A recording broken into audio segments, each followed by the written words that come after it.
You're listening to the Valley Current. Like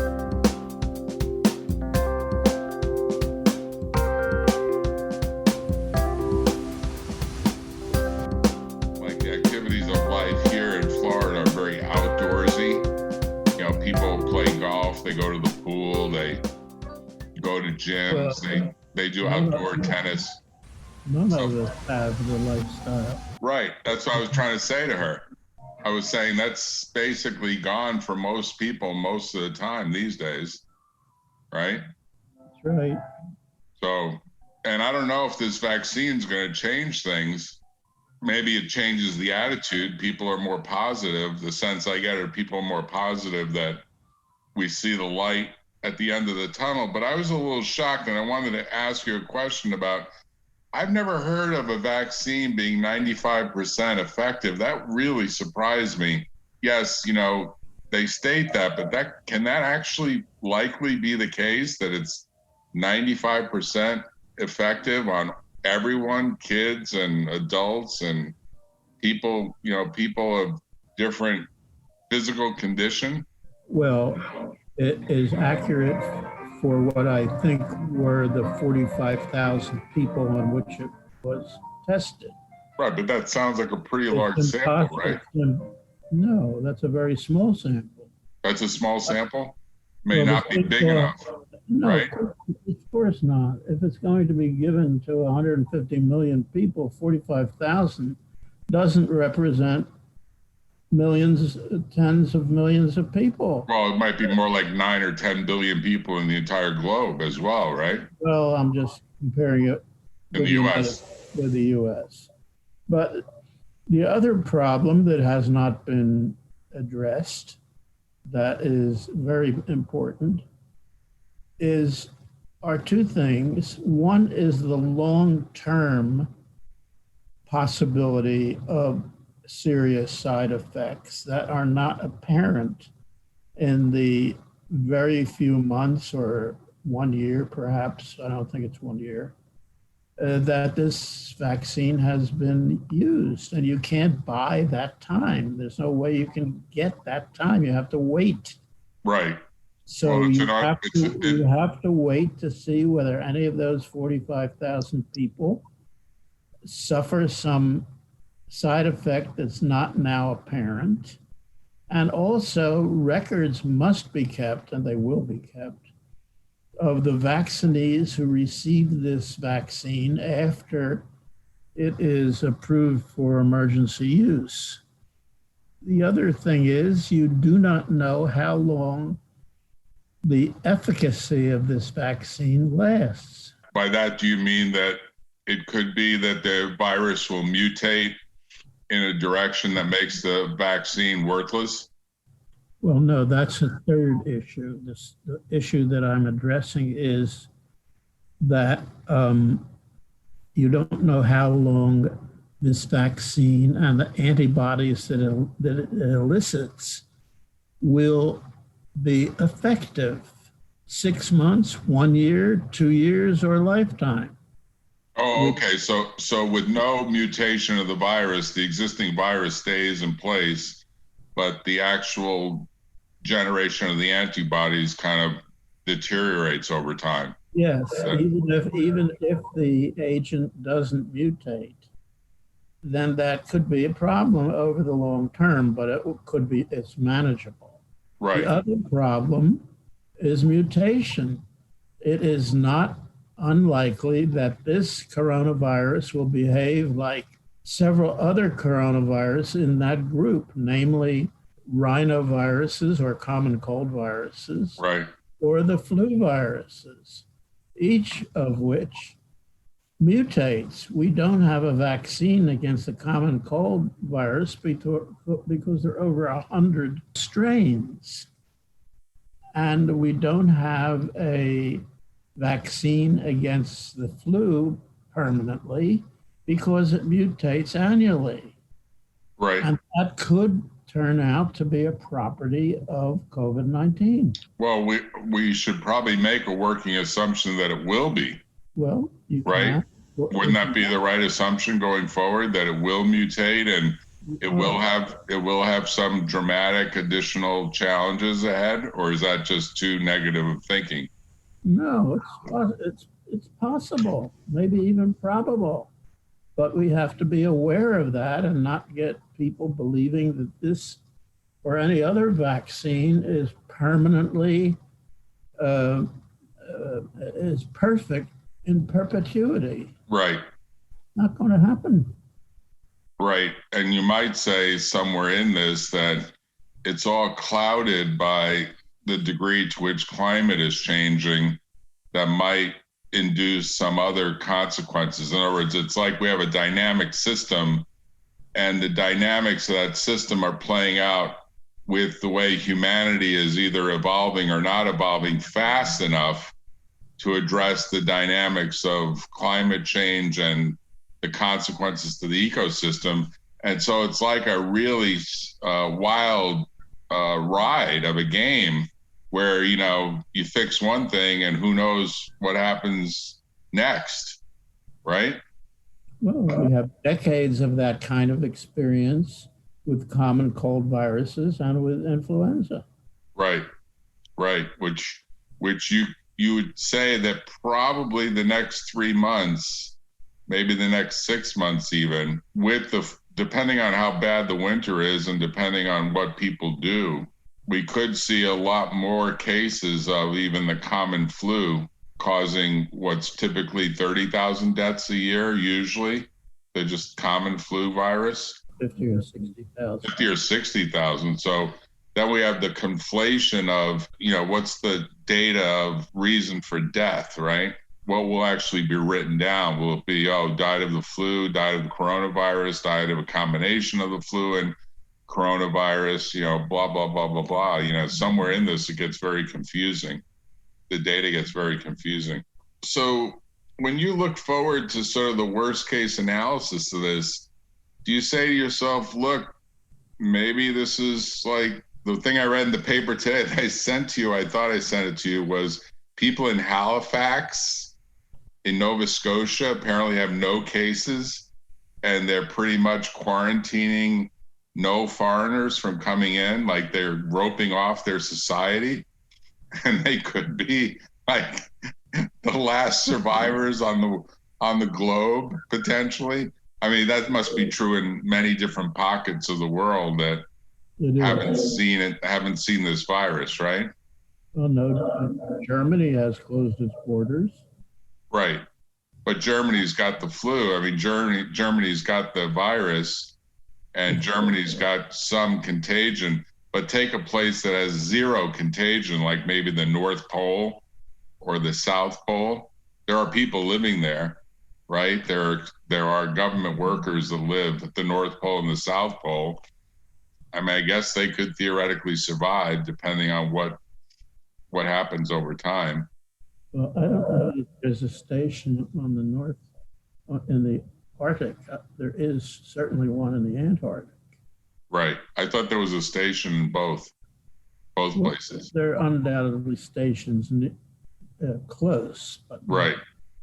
But when you think about the spread of the virus, you don't think it's like, to some degree, it's like weather, that the virus itself could move in the air sufficiently to travel a certain distance over time that's more than a local distance. Like the equivalent of, the virus could hop its way to Nova Scotia in some weird kind of, collection of steps. Can you imagine that? Well, as far as we know, the more likely explanation is that in cold climates, people are more indoors, right, closer together. Right. The fact that it doesn't exist in Halifax or some other place is undoubtedly due to some controls on the atmospheric spread of the agent that has been prevented either by accident from a geographical location in which outsiders to that location are rare or never arrive. Right. The virus spreads through the atmosphere, and then in over very limited distances. And also, it depends on the multiplicity of infection. One virus particle may be incapable of causing disease, but there may be a minimum number of virions that are required, and I don't think that is known. At least Right. I have not heard of any experiment in which that was tested. Well, I guess in theory, a package that ships from a virus-laden location could make its way to Halifax unless they're capturing packages going in and putting UV light on them the way you do that in your garage, right? Well, I don't do it in my garage, I do it in my kitchen. But if the Right. package has been exposed to sunlight for a long enough period of time in all its dimensions, then that would destroy the agent. Right. So long ago, we talked about kind of a second bubble. I want to think it was maybe 5 months ago, maybe even 6 months ago. We talked about some of the 1918 data, and we put a chart up that suggested there was at least 2 jumps. And we talked about, is there a second wave? What does this represent? And somewhere in this, one of us said, I'm just general recollection saying, one of us said, well, Americans in particular, but humans in general, they tend to not be willing to be sort of roped down. Like that's called going to prison. We don't see ourselves as immobile and locked down or subject to restraint. We don't look forward to going into a movie theater for more than a couple of hours. We don't think of it as let's just camp out. And it's got to be driving a lot of people stir crazy that they're locked in their homes and pretty much housebound to whatever, entertainment they can find in their homes. So we know Americans in particular are like that, and probably most humans are like that. So I think one of us said something like, given the habits of people, they'll go out and they'll spread the contagion. And sure enough, this whole reopening of colleges and universities and high schools and the parties and the get-togethers, and now we have this big Thanksgiving question where some people are wondering, what is Thanksgiving going to look like this year? Will there be family? Won't there be family? You might even say this idea that not to have an excess of 10 people is sort of like violating the principle of social distancing, because 10 people in one room, it's got to be a pretty big room to be 6 feet apart. If you think about, 10 people in one room. So maybe it's inevitable that humans have to go through this second dose to finally get some religion and to say, wow, this really does require some degree of quarantining and sheltering, regardless of how stir crazy it gets you. Why we have the common cold frequently affecting people. I have experienced, I'm sure you have as well, people coughing and sneezing without covering their mouth or nose. And years prior to the present COVID-19. That's why we have common colds and flu constantly. Right, but we don't really mask up in the winters of each year, even for a month or two, to see what it does to the 50,000 number. Because I imagine you would say if we did it, that number might be cut in half, or maybe even 2/3. You obviously can't get 300 million people in this country to protect the materials that come out of their nose and mouth using masks for a month at least and obeying the other rules of separation. It's just not likely to ever happen. And the proof of it is that that's why we live constantly with common colds and with influenza. Right. I mean, the interesting thing is no politician or no epidemiologist has the chutzpah to suggest that the whole country must obey these three rules for, let's say, 6 weeks or 2 months until the flu and the common cold disappears. Right. You know, the interesting part is when a law student studies constitutional law before taking a bar exam, a big question that's always presented by the professor who's teaching the course is, what is the threat that justifies federal regulation on a national scale for protecting the entire nation, even if individually you would say, well, you know, those individuals are pretty protected on their own, but to have a uniform federal policy, it doesn't take a high degree of threat. Like if you said the statistics are 50,000 people are going to die from the common cold in any given flu season, we propose as Congress federal legislation that you must mask up, all 50 states, no questions asked. It has to be in place. And if you are cited for not having it, you suffer some significant consequences. It could even include things like losing tax deductions or other penalties that are felt or implemented in different ways federally. The law is that it doesn't take a lot for Congress to say there's an active threat, and 50,000 lives would be very material. It would be like, yes, it's justifiable, it's what's called a rational congressional response to the threat of a national increase in death. So when Biden comes in and says, if he does, hey, we need some federal legislation that actually says, given the coronavirus and given the regular virus, we have to mask up for the months of, January through March, as a matter of uniform federal policy, constitutionally, that can't really be challenged. It's actually a rational decision to save lives, just like 55 on the highways was viewed as saving lives. Now, a lot of states, the police let people go a lot faster, but that uniform policy of federal highways, 55 is what you go, that's the max, based on the data suggesting anything above 55 increases the death rate by, pretty material numbers. It's very similar to that. And the courts, the Supreme Court has routinely said Congress can act even on that kind of sliver of data. I mean, it's not a sliver, it's actually a big piece of data, regardless of people saying, well, I don't like being constrained, I don't like this, I don't like that. It's pretty much the law.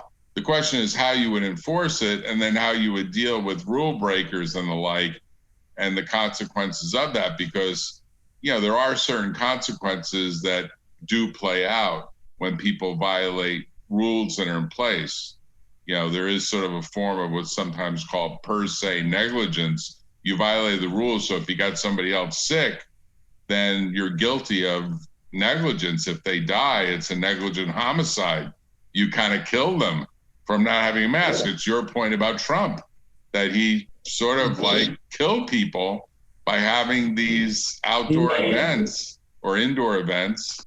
Right, but we didn't have that regulation in place. You see, we didn't have that national policy, which he could have theoretically said, look, I think we need to get a bill drafted and get both parties behind it, because we really need to cut the number of deaths and the number of hospitalizations, and I'm just going to force this through. He went the other way. He went, who needs a mask? I'm okay getting sick, because if I get sick, I'll get treatment. And I guess the treatment worked for him, which he would probably argue he helped create the vaccine because he was one of the guinea pigs or something.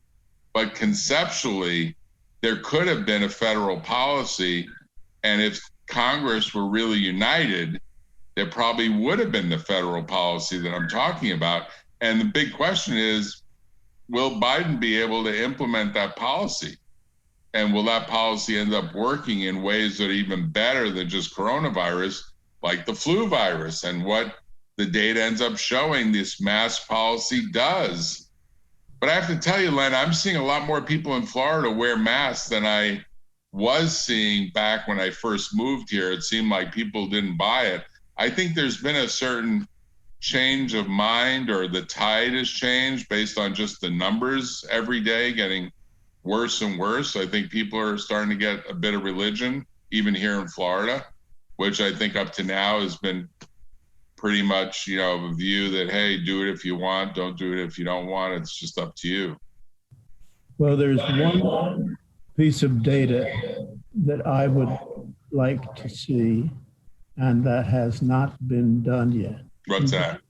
And that is the number of people who have turned out to be positive for the virus and or died from the virus, and who they voted for. Yeah, you'll never get that last piece. People Probably go to their grave. not, but I think I would guess, and I'm sure that a lot of people would agree with me, which doesn't amount to much, of course, that there would be a definite increase in the number of people who fall into those two categories who are Republicans. It seems logical from what we know about the behavior of many, certainly not all, Republican governors, Republican leaders, and their behavior. It's just a given that that would probably be the case. Well, it's a little bit broader, though. I'll tell you how I would frame it. It's more of, there are people that don't like to be told what to do, period, full stop. Of course. But and their view is they'd rather skydive without a parachute if they had to. But you gave a couple of examples. There's another even bigger example, and that's the draft. That's a law, an inescapable law, unless you can convince authorities that you're a conscientious objector, and there are very few of those. People are drafted in order to prevent a catastrophe from occurring, let's say in this country, caused by a foreign enemy. So I agree that Biden will not mandate the use of masks, but he certainly will be twisting a lot of arms, and there'll be a lot more publicity, hopefully, to have more people understand the need to do it. Although there are many, many people, as you pointed out, who will never do it. Right. And hopefully Darwin's survival of the fittest law will be at play, and they will die from contracting this virus. Or they will somehow get vaccinated in the nick of time. Might be another way to look at it. That's another problem. How many people are not going to get vaccinated? Right. I mean, I look at this issue in this fashion. To some degree, there are people that feel like it's their choice, but the problem is that the planet and the country is like a boat, and we're all on the same boat together. And unfortunately, the boat does transmit virus from one person to another, to another, to another. So it's not completely about, oh, well, I'm able to jump off the plane without a parachute because it's my body, my life. And if I think I can fly and I want to test my little suit, these people that wear this little flight suit, there actually are people that do that. They typically have parachutes too, but they jump out and they fly in this sort of what looks like a squirrel kind of flying squirrel kind of suit. And they do fly for a while, and some of them actually do land without a parachute. It's pretty amazing that they do it, but they literally do figure out a way to kind of get down and to slow down without a parachute. Of course, they often break some bones doing it, but their view is it's their body. Well, that's okay, so long as you don't run into kind of a freeway or something and cause a mass collision. But this planet is pretty dense, and with a virus, if you're not wearing a mask, then you're potentially giving the viral load that you have to somebody else, to somebody else, to somebody else. So it does have some big consequences, like being on a being on a boat together. You're pretty much on the boat, and you've got to recognize there's got to be civility on the boat, or else, people will basically capsize. So I think Biden's got to do something pretty brilliant here, and I haven't heard what the plan is.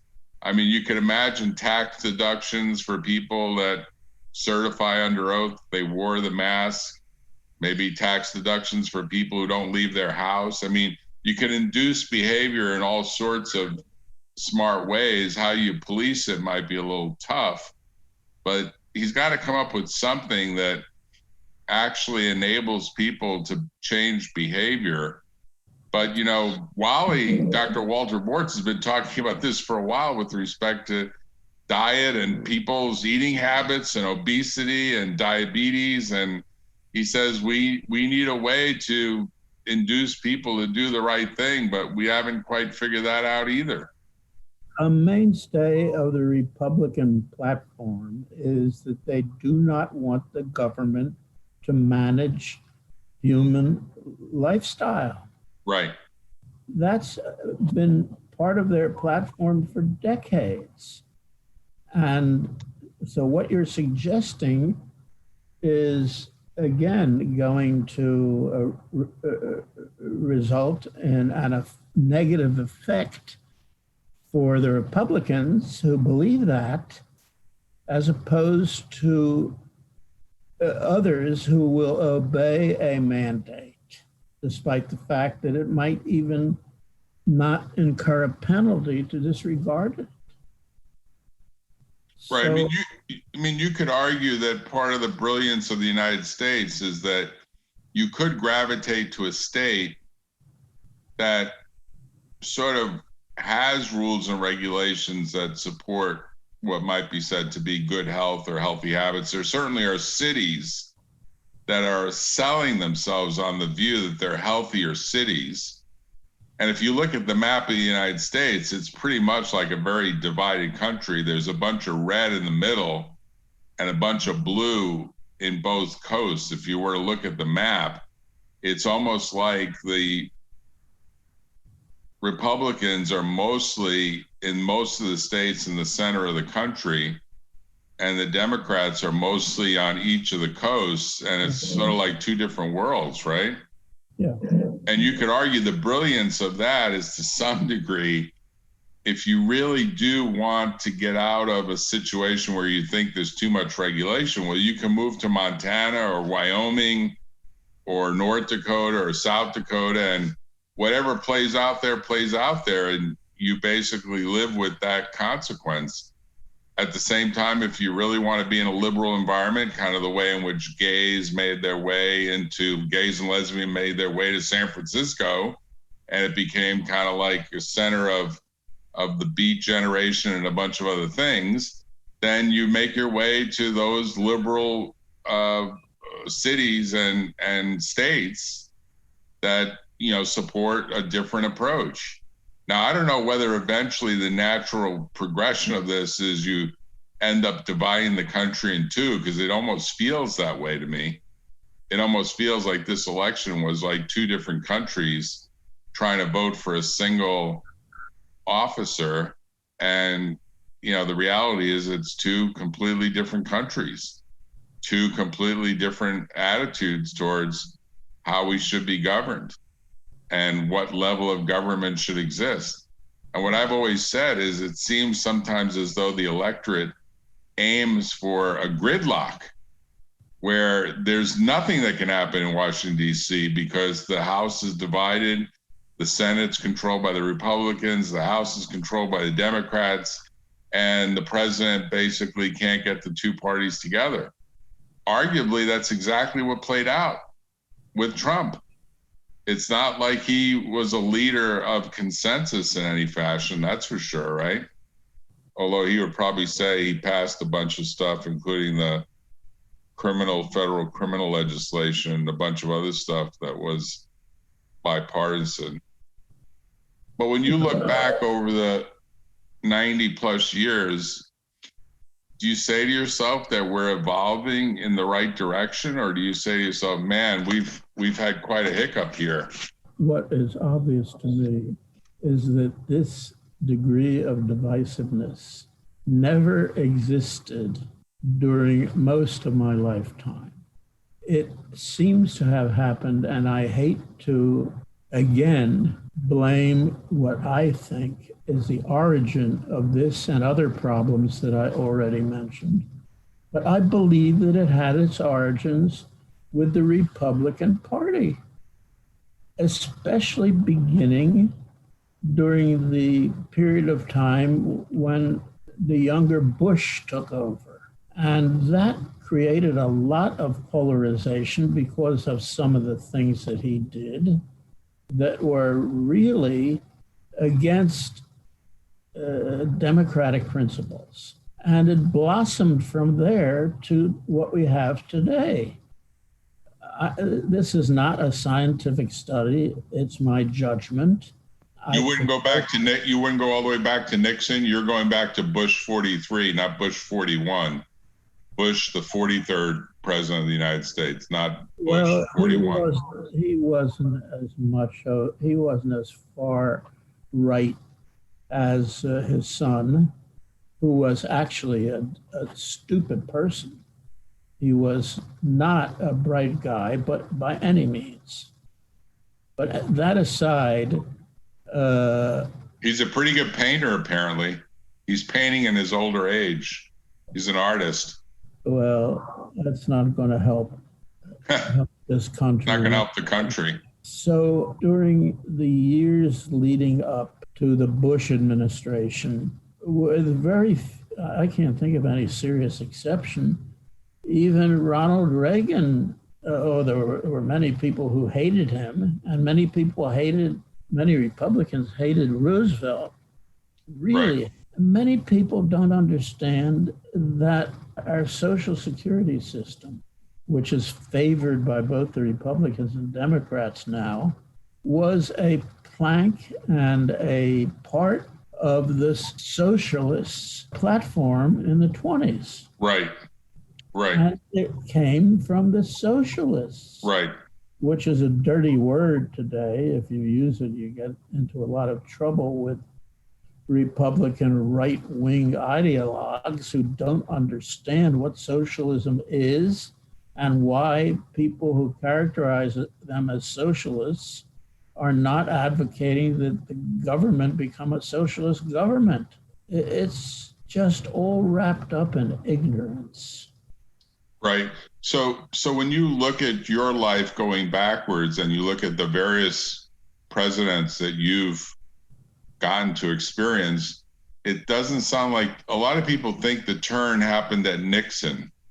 There are a lot of people who think when Nixon kind of engaged in dirty tricks and all the stuff that almost resulted in his impeachment and probably would have resulted in his impeachment, but for his resignation and then the pardon by Ford, there are a lot of people that think that was the beginning of the end of the American ideal that you could say might have hit its pinnacle maybe at John Kennedy, maybe at Lyndon B. Johnson following John Kennedy and kind of the Great Society programs that LBJ and the Voting Rights Act and the various laws, civil rights laws that were put into place.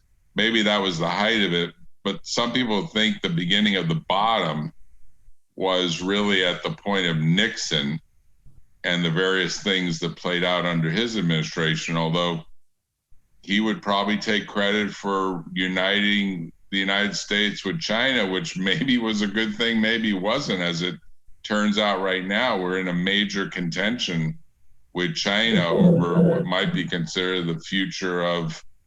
It could have begun with Nixon. Right. But it's really not terribly important when it began. What's important is that the two worst presidents in modern times, let's say since 1900, the two worst presidents we have had were both Republicans, Nixon and Trump. Yeah, but you would add Bush 43 to that list too, I think, right? Yes, he was also pretty bad, but he wasn't as bad as Nixon, or certainly not as Trump. Nobody has been as bad as Trump. Right. And the explanation for why 70 million people have voted for Trump is beyond understanding. Right. I don't know. I have asked this question to almost all of my friends and acquaintances in the past year or so, and nobody has an answer. And even when it's posed on television by one of the talking heads, they never get an answer that makes any sense. Well, I think there's a certain acceptance of what might be called non-scripted authenticity. That is, he doesn't really do what you might say typical politicians do, where it's all scripted and it sounds cardboard character-like. It doesn't sound genuine. It's not that so much as his actions. Oh, okay. Where his actions have put us. Yeah. In the most dangerous place that we have ever been, certainly in my lifetime, probably before my lifetime. Right. I mean, this is the most dangerous time in this country. And what's even more of concern is that the 70 million people who supported Trump are going to be with us for the next 4 years at least, and probably beyond that. And that's going to be the source of a lot more hatred and inequality. I think you're right. I think you're right, Len. And I think that fundamentally, most people don't see an easy solution. It's a little bit like the Civil War. Lincoln came in and conscripted blacks to serve in the Union Army, and then did the Proclamation Emancipation as a way to say, hey, you're going to be free men. But the reality is he needed to win that war, so the conscription was a big part of it. And that solution got us started on a path that was a wonderful path going forward, but it still has not quite resulted in the kind of equality, even after 150, 160 years, that anyone would have expected to play out. It's more fundamental than that. Most of these 70 million people who are not wealthy have voted against their own self-interest, which is illogical and impossible to understand. Why would anyone vote against their own interests? Why would they vote for the person or the group of people who have increased their taxes and decreased taxes for the wealthy? As there are so many other examples of minimum wage in which those people have voted against that as a self-interest. You could go on and on. Health care is another example. Voting against 70 million people, many of whom are poor people, have voted against Obamacare, which incidentally is a term that the Republicans put on that affordable policy. Right, affordable. In order to damn it. Right. Well, anyhow, I don't know anyone who can provide a reasonable explanation for the behavior of these Republicans today, every day for the past weeks and months. I've been shocked at at their behavior. Look at this guy, Graham. I understand from a news report I just read before we met each other today that he rescinded his former position and has now suggesting that Trump allow for the information, et cetera, that Biden should be having now. He was opposed to that earlier. Right. You get all kind of ignoramuses like him. Right. Right. Just impossible to understand. Well, it's a weird game of politics with a weird set of bedfellows. I agree with you. And you're right that some of the most needy people needing the Affordable Care Act and Medicaid, for that matter, which is a form of socialism for sure, taking care of their medical bills, they should be voting for every social program that can give them some support, because they don't necessarily have the money. But the only way to spin it might be they have this Marlboro Man kind of ideal that, well, they'll break out of poverty and eventually want to become like Bill Gates or like Bezos or like Trump, for that matter. And they think somehow that taking that lottery ticket away is a disaster. If you follow the logic of that, they'd rather suffer now because they hope for the lottery ticket of coming up with something in the future that makes them immensely successful. No, I've never heard any reasonable argument from any of them, and that's very sad that people don't understand logic and they don't understand fundamental principles of self-preservation. So I'm gonna make a prediction, and you tell me if you agree with it. I'm gonna predict that we're gonna have a very similar discussion in next Thanksgiving or even next 4th of July, that there still is not really a true resolution, and whatever train wreck has happened in the meantime that Biden has either handled or couldn't handle will play out over the next 6 to 9 months. And we will say, you know, a lot of this just really needed to be caught a lot earlier.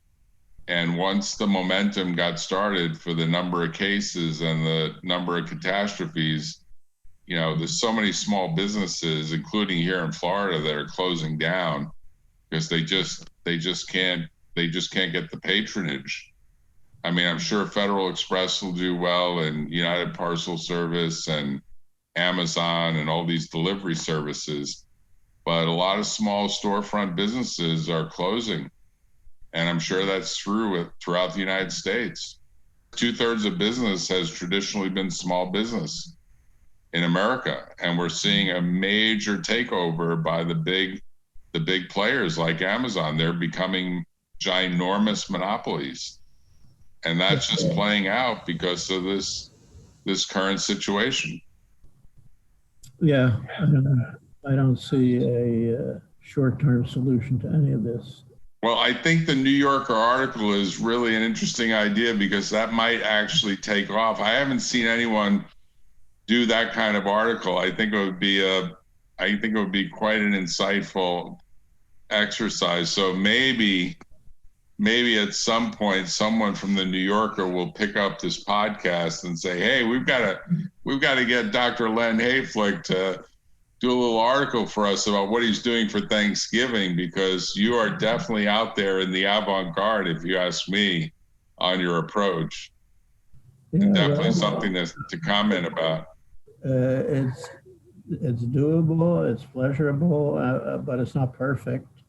And I'm also blessed with not having a neighbor closer than 100 yards. Oh yeah, you're in a very private zone there. You're the Nova Scotia of California. That's the right ending to this. The Nova Scotia of California is right where you are. And I bet, in fact, there are very few cases in your part of California just because of how isolated it is up there in Sea Ranch. Well, I hope you and your family take equivalent safety measures. Well, I learned something tonight, Len, so I want to thank you for that. I learn something every time. But you stay healthy and you have a happy Thanksgiving. Hopefully we'll talk before then, but you take care and enjoy yourself. You look great. Stay healthy. Bye-bye. I always enjoy talking to you. Thanks, Len. Same here. Stay safe, stay well. Regards to Lee. Have a nice Thanksgiving. All right. Bye-bye.